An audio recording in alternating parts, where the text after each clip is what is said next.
Assalamualaikum warahmatullahi wabarakatuh.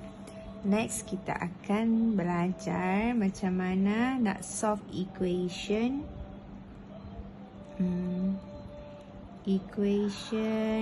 involving the form A sin theta plus minus B cos theta. Okey, kita akan solve.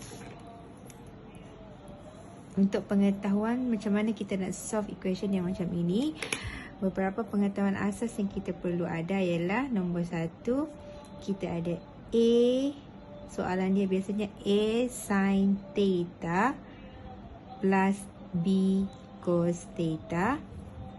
Nombor 2, kita ada A sin theta minus B cos theta. Atau mungkin kita akan diberi soalan dalam bentuk A cos theta plus B sin theta. Ataupun kita akan diberi soalan A cos theta minus B sin theta. Okey, cara kita senang ingat formula. Biasa semua ini kita akan perlukan R, keempat-empat equation ini. So, kita akan buat assumption. Di sini kita akan ada theta, alpha. Sini kita ada theta, alpha. Sekejap. Jarakkan sikit.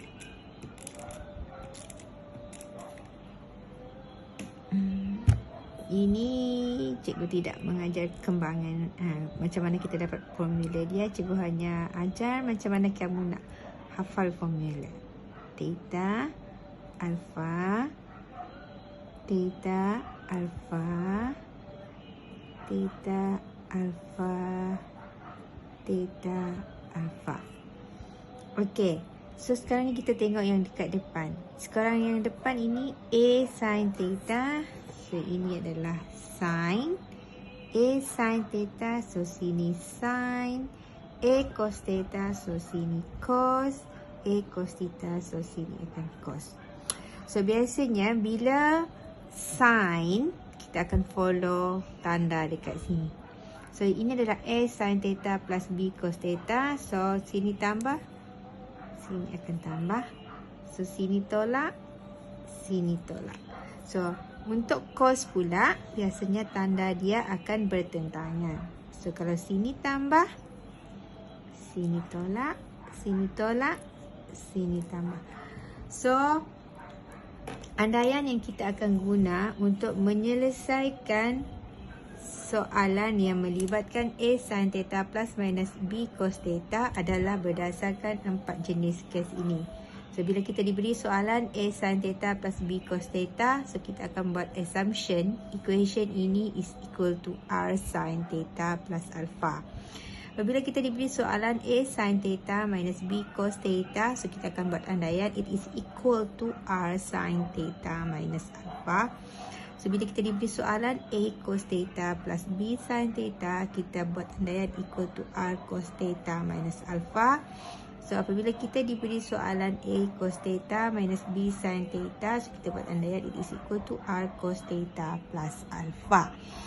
Dan dalam kes yang di atas ini, alpha itu adalah angle between 0 degrees and 90 degrees, which is situated in the first quadrant, which is kita namakan dia adalah acute angle.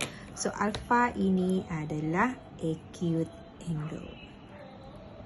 Dan nilai R itu adalah kita ambil positive value. So R itu adalah satu constant, iaitu positive value. So R lebih besar daripada kosong. So maklumat lain yang kita perlu tahu juga adalah kita kena tahu compound angle formula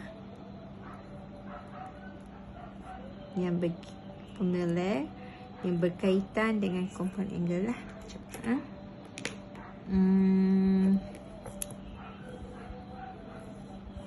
Iaitu semua orang sudah maklum, iaitu contohnya jika kamu diberi sin A plus B, so it is equal to, so sin, cikgu suka kata dia suka kongsi, so kita ada sin A cos B. So kalau sin, kalau sini tambah, sini akan tambah, so kita ada sin B cos A.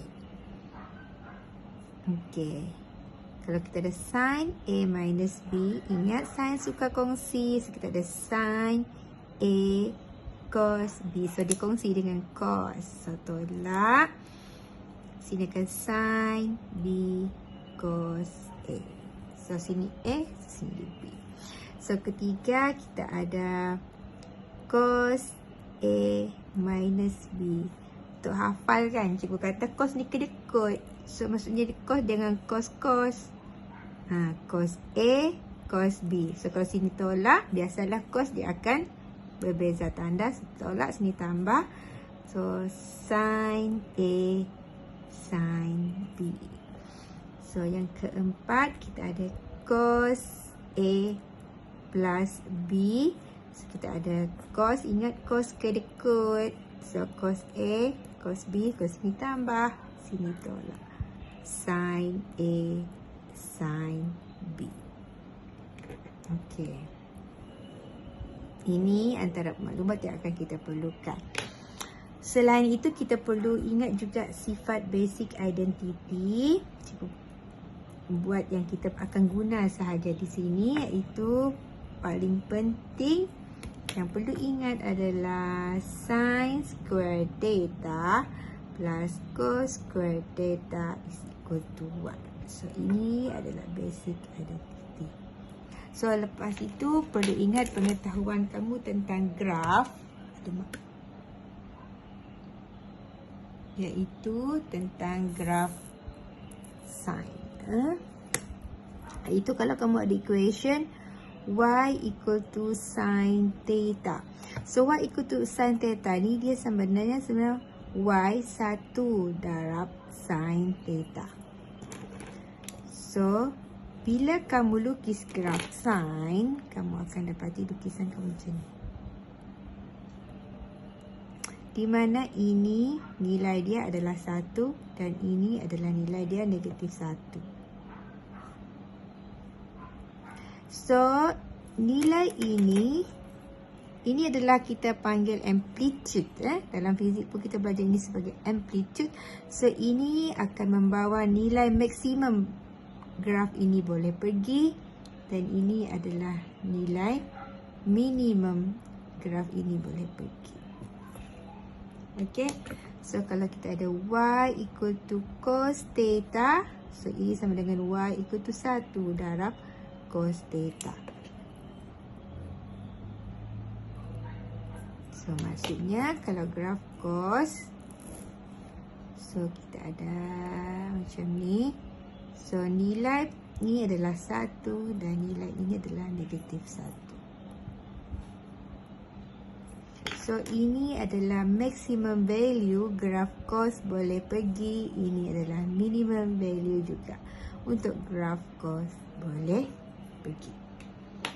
Okey, itu adalah antara pengetahuan yang kita perlukan untuk menyelesaikan soalan yang melibatkan equation involving the form A sin theta plus minus B cos theta yang akan cikgu bincangkan dalam next video.